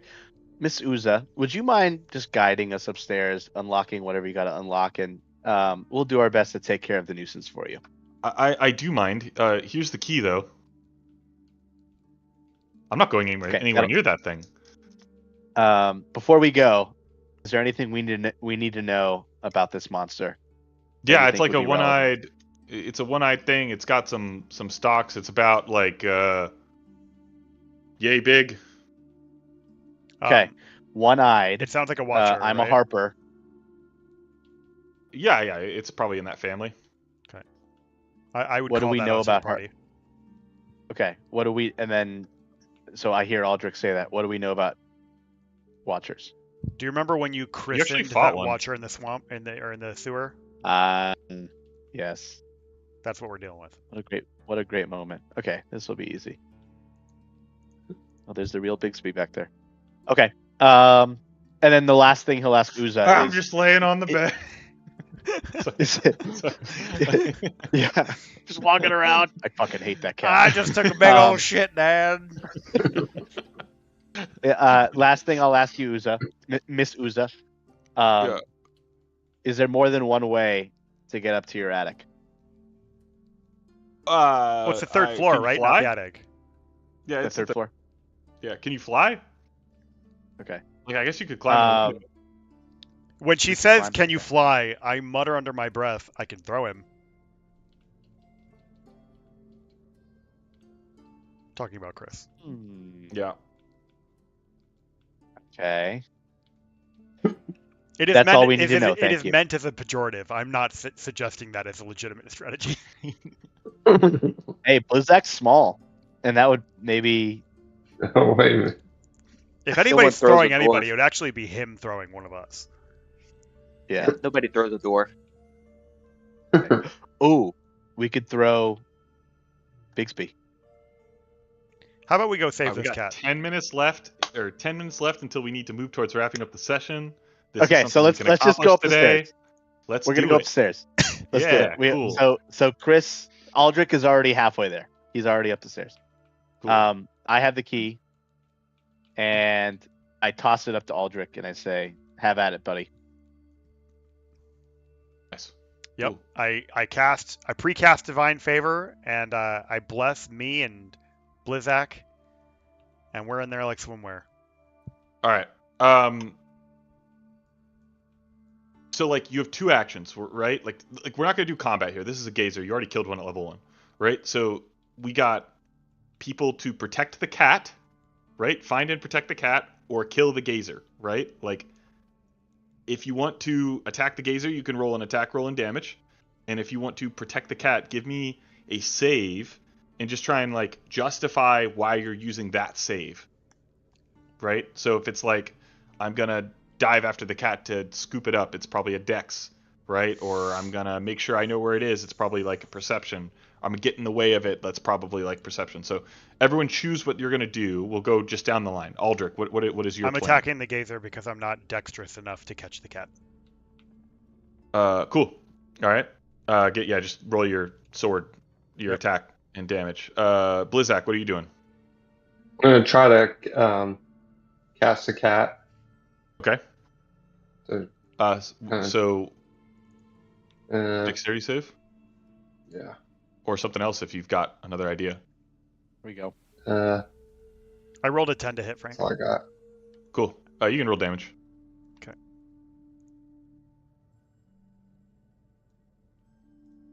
And then let me roll my 1d4. 10 points of damage. Cool. Dean, what are you going to do while Blizzak rolls? What were the options again? It was attack. So you can take an action to protect the cat, or you can take an action to try and kill the gazer, right? Sorry, what did you roll, Blizzak? 16, I think, for the dexterity check. Cool. Ian, what are you doing? Let's see. We don't know yet if Blizzak actually succeeds and scoops him up. This is more like we're creating a chaotic moment, and we're going to decide what happens. Got it. Based on what everyone Okay. does. I'm a cat guy, so I'm gonna go for the cat. All right. Cool. What are you doing to do that? You casting a cantrip, or are you doing a thing, or what? Where's the cat right now? Again, just curious. Like in the room. Describe it. It's a very like chaotic room. Like there's shit everywhere. Not shit, like books everywhere. Something's really funny to Silvar right now. Say it to the class, John Abbott. Uh-oh. Just say it. Is it gazer or gay sir? It's a Oh god. We get in there and cool. Stop, I'm trying to get the cat. Damn it. All right. So what are you doing to get the cat? Stop. Where's my thing? Can I use my magic hand? my your mage hand? Yeah, give me like a Arcana check then. Arcana check, okay. Or like or your main spellcasting. I got 24 on that one. Okay, cool. Yeah. Chris, what are you doing? I'm gonna use prestidigitation to kind of whatever direction the cat is like sprinting at. Mm-hmm. I'm gonna cast some lights or some fireworks or whatever to like stop it in its tracks to help Dean. Cool. Fireworks, notoriously known for stopping cats in their tracks. It's good. Give me a performance check. Performance and check. Then, okay. Yeah, and then Silvar, what are you doing? You attacking the gazer, or are you protecting the cat? The gazer. I'm saying gazer. It's gay sir. Okay, yeah. Anyway, I'll attack. I'll do the. We're gonna go with the fireballs. Fireballs? You go with the fireball. Firebolt. Cool. A firebolt. We're gonna attack with a firebolt. Yeah, give me roll for damage. Roll for attacking for damage. Just a regular attack. Okay, so here we go. Hit. We did it. Wow, that's a crit. All right, Got it. and then okay, so now that I got that, what do I do? Just roll damage. Roll the damage. Roll it should crit it automatically. Mm-hmm. 10. Cool. Yeah. So all right. So here's what happens. You all like explode into the room basically, right? And very quickly, Chris lights up where the cat is, and Blizzak dives after it, sort of protecting it against one of the attacks that the gazer threw at it. And as it's jumping, Dean catches it with his mage hand. Meanwhile, Aldrich comes in with his great sword and slices off its top eye stalks as Silvar hits it straight in the middle of the eye, and it crumbles to the ground. It's all this chaotic, quick moment. Uza's very grateful that you've saved her cat, and quickly gets off to the task of cleaning up her storefront. Chris looks over at Bigsby and says, "I noticed you didn't really do much there, bud." Well, why would I give my attention to another cat that's lesser than me? I mean, I'll let my minions do the work. Sorry, I'm like really gravelly now, not really like an accent, but we're just gonna roll with it. That hurt my throat to say, by the way. Anyway. Okay. So then Chris goes to Uza and says, is there anything else we can do for you on behalf of the Harpers? No, but I want you to have this. And she hands you a book. Okay. What's in the book? He can't read. It's a spell book. It's got various level 1s and 2 spells in it. Okay. We'll take it. Yeah. We'll take it, yeah. Chris hands it to Silvar. Thank you. Thanks. Or takes it from Chris. Yeah. Which, by the way, that guy, we lent our spell book to a guy. Let's not forget about that. Yep. Yeah. Mm-hmm. Okay. Great. So we've wrapped that up. We'll say we reported things back, and we're headed back to Troll Skull Alley. Is there anything else we wanted to do before we kind of closed out this short period of activity? Freddie brought up a great point, Chris brought up a great point. Let's go get our spellbook back from that shopkeeper. Okay, cool. That's in Troll Skull Alley. So, Yep. Great. So we head back. It's about mid-afternoon, I would say, in Waterdeep. So you head back up to the northern ward. You turn the corner into Troll Skull Alley. And if everyone could go into the Waterdeep chat channel real quick. As you turn the corner, you hear a loud explosion and are greeted by this sight. And that's where we'll close out the week. Whoa! There's a man on fire. It's a good thing we're playing next week, boys, because I would not want to wait 2 weeks for this. Yeah, next week. We'll pick up next week at level 3. As the as the happenings in Waterdeep are starting to pick up speed, obviously. Nice. So. Frank, I before everyone goes, I want to give you a shout out.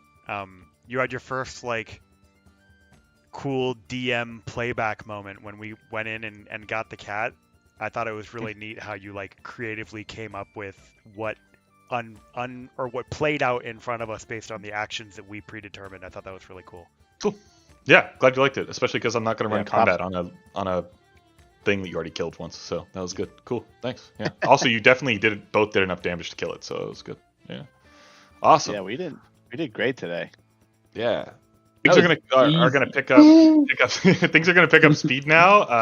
The danger is gonna come back. The scarecrows aren't so dangerous, but in investigating potentially what happened with this fireball and the aftermath of it is where the story really picks up. So awesome. Excited for it. Big things happen for all of us at level 3, right? And that's why I wanted to finish 8 minutes early, so that if anyone needs some help with this next stage, we can run through that, because you do have you got subclasses. So we're officially moving up to level 3 now before next week. Mm-hmm. You have until we begin next week to be level 3, but if you wanted to do that now, you can definitely do that. Yeah. My question is for Dean, because this is so nerdy that I know all this already, and I've only been in the D&D world for 2 months, but I think at level 3 you can pick up wild shape, where you can turn into different animals. Mm-hmm. Are you going to be a melee animal, or are you going to be a ranged animal? Because whatever you do, I'm going to do the opposite, so that our team has a little bit of balance. I'm feeling. I mean, right now, I'm feeling more ranged.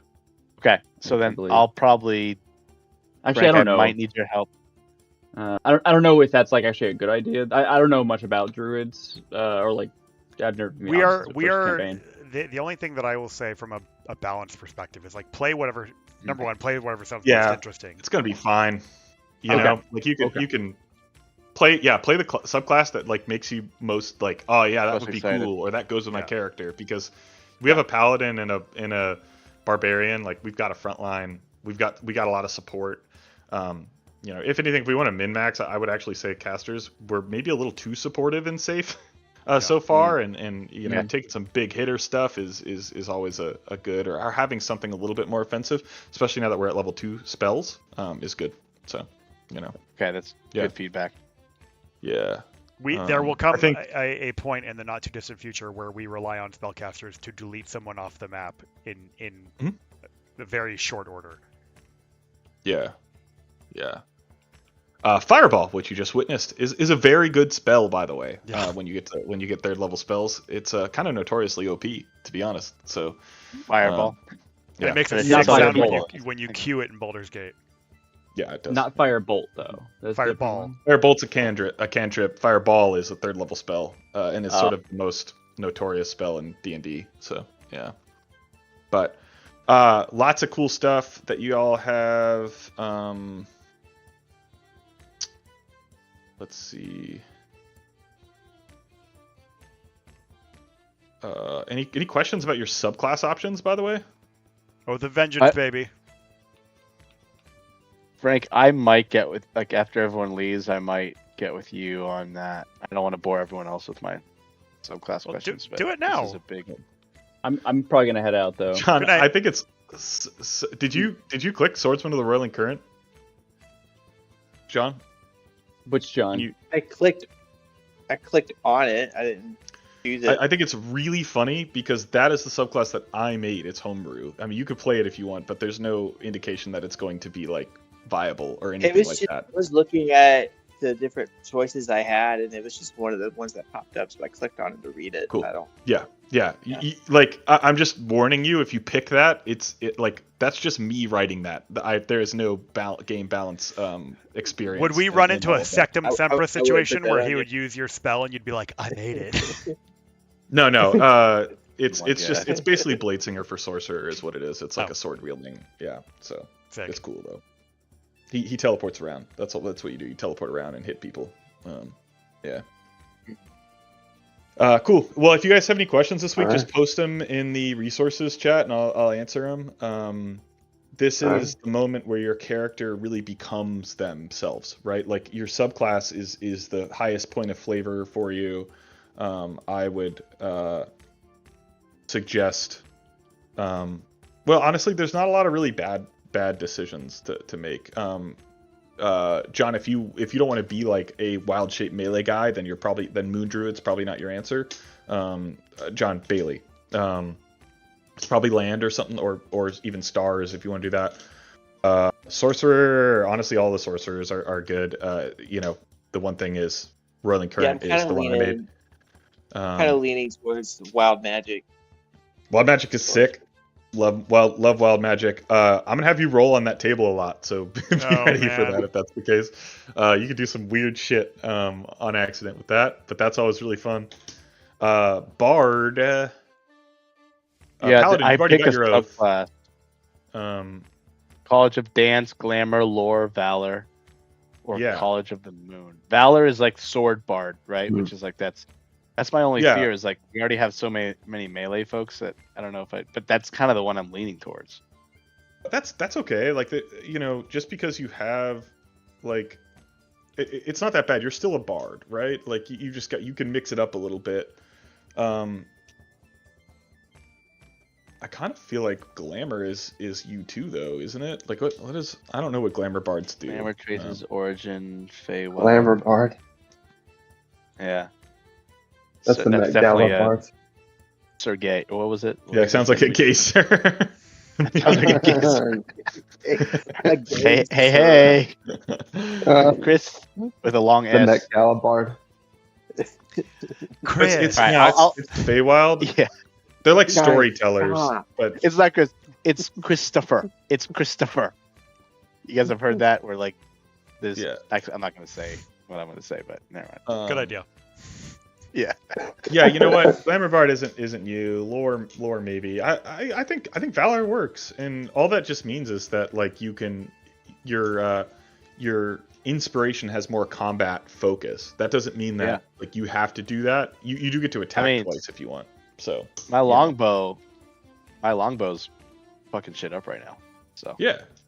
I think that's totally reasonable. You can wear some armor too. So that's fine. Okay, cool. I'll do some research.